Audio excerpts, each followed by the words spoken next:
সুপ্রিয় দর্শক, আমার আজকের রেসিপি হচ্ছে গ্যাসের চুলায় পারফেক্টভাবে রেড ভেলভেট কেক। আমি 1 পাউন্ড ওজনের পারফেক্টভাবে আপনাদের সাথে রেড ভেলভেট কেকের রেসিপি শেয়ার করব। অনেক খুঁটিনাটি টিপস সহ আজকের রেসিপি। কেকটা হবে প্রচুর পরিমাণে স্পঞ্জ এবং সফট এবং ক্রিম চিজ ছাড়াই পারফেক্টভাবে খেতে অনেক মজার হয়। সেই রেসিপির ক্রিম আপনাদের সাথে আমি শেয়ার করব। এছাড়া থাকবে কেকটার ডেকোরেশন, কিভাবে কেকের ওয়েট বাড়বে, কিভাবে কেক নিয়ে আপনার বিজনেস শুরু করবেন, নানান খুঁটিনাটি টিপস সহ আজকের রেসিপি। তো রেসিপিটি টেনে টেনে না দেখে পুরোটা দেখার অনুরোধ রইল। তো একটা চালনির মধ্যে নিলাম 1/2 কাপ পরিমাণে ময়দা, দিলাম এখানে 1 টেবিল চামচ পরিমাণে কর্নফ্লাওয়ার, দিলাম 1/2 টেবিল চামচ পরিমাণে কোকো পাউডার। রেড ভেলভেট কেকের মধ্যে অবশ্যই কোকো পাউডারটা দিতে হবে। দিচ্ছি 1/2 চা চামচ পরিমাণে বেকিং পাউডার, 1/4 টিস্পুন পরিমাণে বেকিং সোডা, 1 টেবিল চামচ পরিমাণে গুঁড়ো দুধ। এই সমস্ত শুকনো উপকরণ কিন্তু একবারে চেলে নিচ্ছি। তো আপনারা 2বারে কিন্তু চেলে নিতে পারেন। তো আমি যে উপকরণগুলো বললাম সেই মতো পরিমাণ মতো আপনারা নিয়ে নেবেন সমস্ত উপকরণ। তো এই উপকরণগুলোকে খুব ভালো মতো মিক্স করে ঢাকনা দিয়ে ঢেকে একটা সাইডে রেখে দিচ্ছি। এখানে আমি নিয়ে নিচ্ছি 4 টেবিল চামচ দুধ, মানে 1/4 কাপ পরিমাণে আমি এখানে দুধ নিয়ে নিচ্ছি। রুম টেম্পারেচারে থাকা আমি দুধটা ব্যবহার করছি। দুধের মধ্যে আমি দিয়ে দিচ্ছি পাউডার কালার, যে কালারটি লিকুইড নয়, এটা পাউডার কালার। এই কালারটি অনেক ভালো এবং রেড ভেলভেটের কেকেরই কালার। আমি কেকের সামগ্রীর দোকান থেকে এনেছি, আপনারা ভালো ব্র্যান্ডের কালারটি ব্যবহার করবেন। তো কালারটি আমি পরিমাণ মতো দিয়েছি। আপনারা যেমন কালার চান রেড ভেলভেট কেকের মধ্যে সেরকম কালারটা দিয়ে অ্যাডজাস্ট করে নেবেন। তো কালারটি আমি শুকনো উপকরণের মধ্যে দিয়ে দিচ্ছি 2টা কুসুম, এখানে ডিমের কুসুম দিয়ে দিচ্ছি। এই পর্যায়ে আপনারা 1 টেবিল চামচ দিয়ে দিতে পারেন ভিনিগার। তো আমার কাছে ভিনিগার ছিল না বলে আমি দিইনি, সমস্যা নেই, ভিনিগার না দিলেও কেকটা পারফেক্টভাবে হয়। তো এই উপকরণগুলো খুব ভালো মতো একটু মিলিয়ে নিচ্ছি। তো আরও 1 টেবিল চামচ আমি এখানে দিয়ে দিচ্ছি গরুর দুধ। যেই কাপটার মধ্যে আমি দুধ এবং কালার মিক্স করেছিলাম সেই কাপটার মধ্যে আমি দুধটা দিচ্ছি, 1 টেবিল চামচ করে দিচ্ছি। তো আমি কিছুটা মিক্স করার পর আরও 1 টেবিল চামচ আমি এখানে ব্যবহার করব। তো এরকম করে 1 টেবিল চামচ করে দিয়ে মিক্স করে পারফেক্ট একটা থিকনেসে আপনারা আনবেন। তো আপনাদের টেবিল চামচে মেপে নেবেন। তো টেবিল চামচের 1 টেবিল চামচ বেশি লাগতে পারে, 1 টেবিল চামচ কম লাগতে পারে, তাতে কোনো সমস্যা নেই। এইরকম একটা থিকনেসের ব্যাটার তৈরি করে নিলেই হবে। তো এরকম একটা থিকনেসের ব্যাটার তৈরি করে নেওয়া হয়ে গেলে এটাকে একটা সাইডে রেখে দিচ্ছি। আমি এখানে 2টা ডিমের সাদা অংশ নিয়েছি। সাদা অংশটাকে একটি ইলেকট্রিক বিটারের সাহায্যে বিট করে নিচ্ছি। তো ইলেকট্রিক বিটারে মিডিয়াম স্পিডে বিট করে নেওয়ার পর যখন এরকম একটা ফেনা ফেনা ভাব চলে আসবে, তো এই পর্যায়ে আমি বিটের কাঁটা বন্ধ করে দিচ্ছি।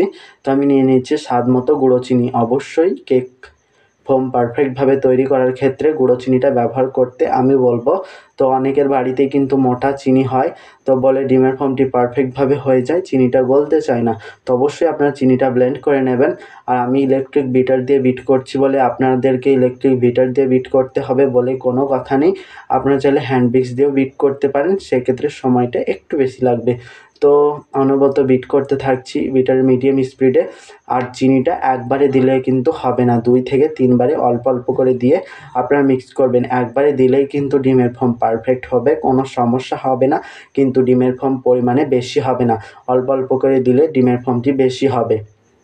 তো এইরকম একটা থিকনেসে যখন ডিমের ফোমটি চলে আসবে তখন আমি বিটারের কাঁটা বন্ধ করে দিচ্ছি। যখন ডিমের ফোমটা দিয়ে একটা সংখ্যা কেটে নেবেন, সংখ্যাটার সাথে সাথে না মিলিয়ে গেলে বুঝে নিতে হবে ডিমের ফোম পারফেক্ট। এখানে 1/2 চা চামচ পরিমাণে দিয়ে দিচ্ছি ভ্যানিলা এসেন্স। তো ভ্যানিলা এসেন্সটা দেওয়ার পর খুব ভালো মতো বিটার মিডিয়াম স্পিডে বিট করার পর আমি ইলেকট্রিক বিটারের কাঁটাটা সরিয়ে নিচ্ছি। আমাদের যে লাল টুকটুকে মিশ্রণটি মিক্স করে রেখেছিলাম সেটার মধ্যে কিছুটা করে দিয়ে আমি হ্যান্ড মিক্সের সাহায্যে খুবই আলতোভাবে মিক্স করে নিচ্ছি। ঠিক আমার দেখানো পদ্ধতি অবলম্বন করলে কেক তৈরি করলে এই রেড ভেলভেটের কেকের ওজন পাবে অনেক এবং পারফেক্ট। তো কেকটাকে আমি খুবই আলতোভাবে এরকমভাবে এক পাশ দিয়ে ঘুরিয়ে ঘুরিয়ে মিক্স করে নিচ্ছি। এই উপকরণটা আমি 3 বারে মিক্স করেছি। অবশ্যই চেষ্টা করতে হবে এক পাশ দিয়ে ঘুরিয়ে ঘুরিয়ে আলতোভাবে মিক্স করে নেওয়ার। অল্প কিছু সময় লাগবে, অল্প সময়ে এই মিক্সটা হয়ে যাবে, কিন্তু আলতোভাবে একটু সময় নিয়ে মিক্সটা করবেন, তাহলে ডিমের ফোমটি বসে যাবে না, কেকটা পারফেক্ট হবে। দেখুন ব্যাটারটি কিন্তু আমার খুবই পাতলা হয়েছে, কিন্তু ডিমের ফোম একটুকুনি বসে যায়নি। তো এইরকম যদি আপনাদের কেকের ব্যাটার হয় কেক পারফেক্ট হবে গ্যারেন্টিড। তো তো কেকটার ফর্মটা ঠিক এরকম হবে। তো স্প্যাচুলার সাহায্যে একটু নেড়ে নিচ্ছি যাতে ভালোভাবে ডিমের ফর্মে এই উপকরণগুলো মিক্স হয়। তো এইরকম একটা কালার হবে। তো এরকম কালার হলেই পারফেক্ট। তো আমি একটা মোল্ডের মধ্যে আমি সম্পূর্ণ ব্যাটারটি ঢেলে নেব। তো আপনি খুব ভালো মতো মিক্স করে নিচ্ছি, এরকম থিকনেসের একটা ব্যাটার হতে হবে। তো এখানে 1 পাউন্ডের একটা কেকের মোল্ড নিয়েছি, নিচে একটা লেখার কাগজ বিছিয়ে নিয়েছিলাম। তারপরে কেকের সম্পূর্ণ ব্যাটারটি আমি ঢেলে দিচ্ছি, একটু উচ্চ থেকে ঢেলে দেবেন তাহলে বাতাসটা ধরবে না। তো হালকা মতো ট্যাপ করে নিচ্ছি, কেকটাকে বেক করতে চলে যাচ্ছি। গ্যাসের চুলার মধ্যে একটা স্ট্যান্ড দিয়ে ঢাকনা দিয়ে ঢেকে একটা জায়গা 5 মিনিট মতো লো আঁচে প্রিহিট করে নিয়েছিলাম। সেই জায়গার মধ্যে কেক মোল্ডটাকে বসিয়ে ঢাকনা দিয়ে ঢেকে লোর থেকে একটু বাড়িয়ে কেকটাকে বেক করে নিচ্ছি 35 থেকে 40 মিনিট মতো। এর মধ্যে আপনাদের কেকটা হয়ে যাবে। তো কাঠির সাহায্যে একবার করে খুলে চেক করে নিতে পারেন, সমস্যা নেই। তো দেখুন আমাদের কেকটা কতটা পারফেক্ট এবং কতটা উঁচু অবধি ফুলেছে, একদম পারফেক্ট হয়েছে মাশাআল্লাহ। তো এখানে আমি ক্রিমটা তৈরি করে নেব। কেকটাকে আমি নামিয়ে ঠান্ডা হতে দিয়েছি রুম টেম্পারেচারে, ঢাকনা ব্যবহার করিনি, কেকের মোল্ডের ওপরে এইরকমভাবে রেখে দিয়েছি। তো এখানে আমি ক্রিম নিয়েছি 190 গ্রাম, যেহেতু কেকটাতে কোনো ডেকোরেশন থাকছে না, সিম্পল একটা কেক হচ্ছে রেড ভেলভেট বলে আমি 190 গ্রাম নিয়েছি। 80 থেকে 90 গ্রাম নিয়ে নেবেন তাহলেই হবে। আপনারা চাইলে এখানে ক্রিমটা 200 গ্রাম নিতে পারেন। 1 পাউন্ড কেকের ডেকোরেশন করতে 200 গ্রাম ক্রিম কিন্তু ব্যবহার করা যায়। তো আপনারা কম বেশি করতে পারেন। আমি 90 গ্রাম ক্রিম নিয়েছি 100। তো ক্রিমটা আমি ব্যবহার করছি, ডিলাইটের ক্রিমটা ব্যবহার করছি আমি। আর ক্রিমটা ডিপ ফ্রিজে সংরক্ষণ করতে হয়, এটা বরফ ঠান্ডা রয়েছে।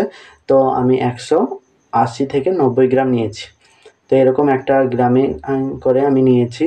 এবার হচ্ছে বিটার মিডিয়াম স্পিডে বিট করতে করতে যখন এরকম একটা থিকনেসে চলে আসবে, মানে এরকম একটা টিপস পজিশনে চলে আসবে, প্রায় 90% ক্রিমটা হয়ে যাবে। তো এই পর্যায়ে আমি দিয়ে দিচ্ছি 2 টেবিল চামচ গুঁড়ো দুধ।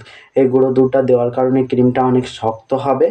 গুঁড়ো দুধটা দেওয়ার কারণে কেকের ক্রিমটা খেতে অনেক ক্রিমি এবং মজার হবে।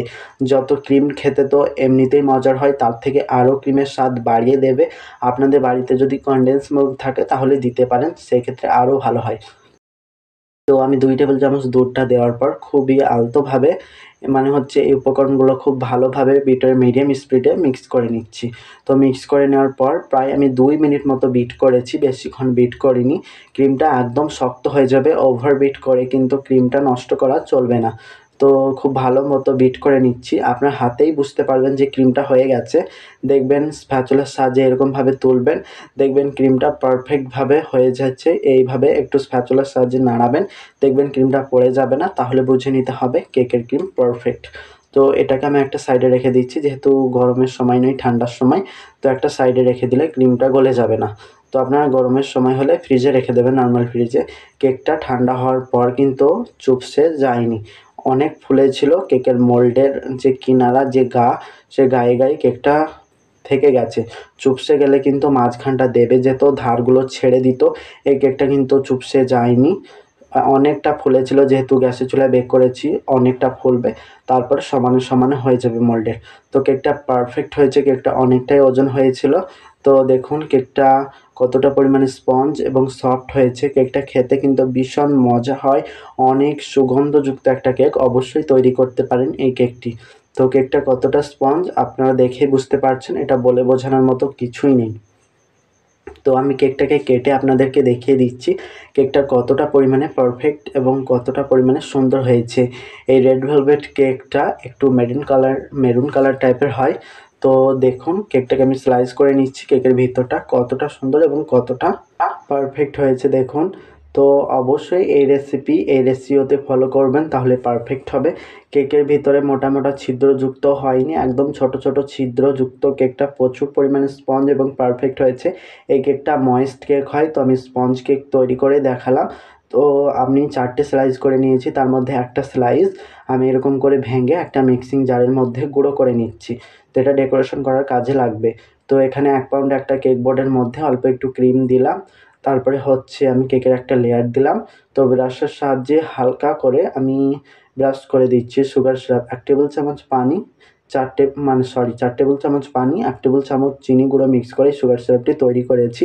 আপনারা চাইলে না চাইলে সুগার সিরাপটা না দিলেও হবে, যেহেতু এই কেকটার মধ্যে অনেকটাই দুধ ব্যবহার করা হয়েছে।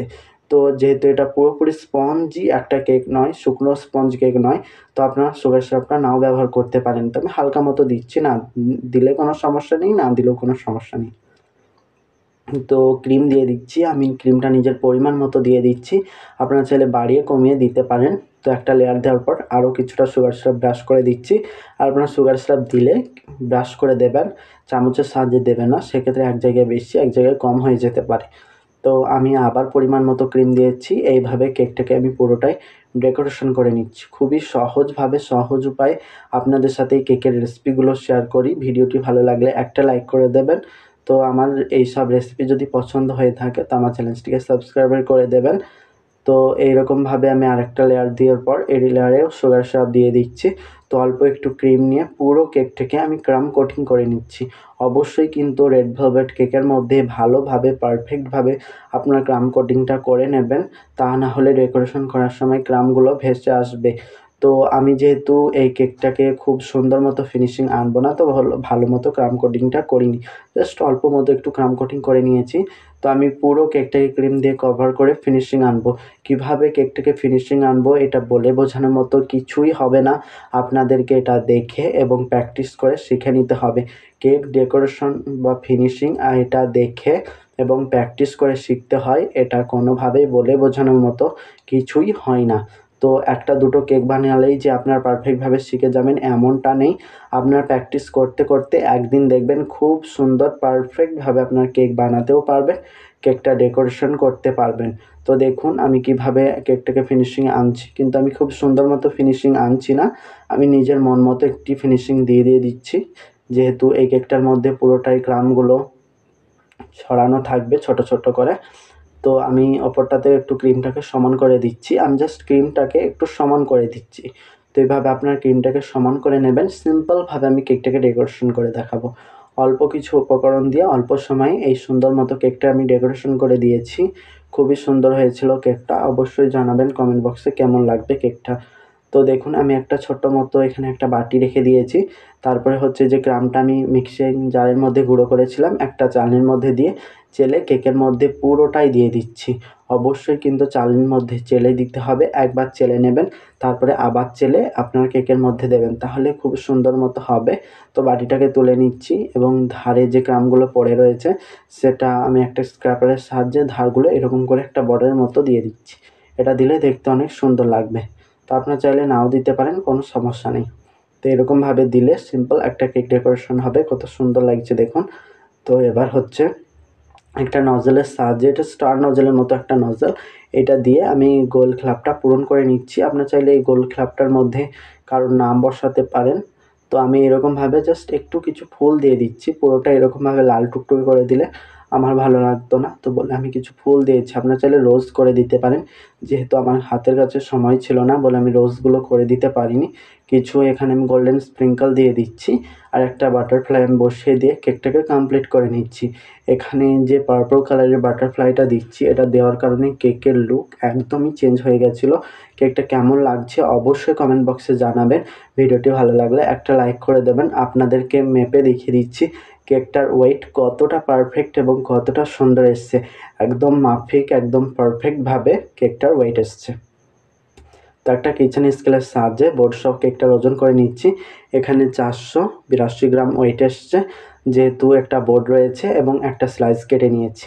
তো বাই আজকের মতো।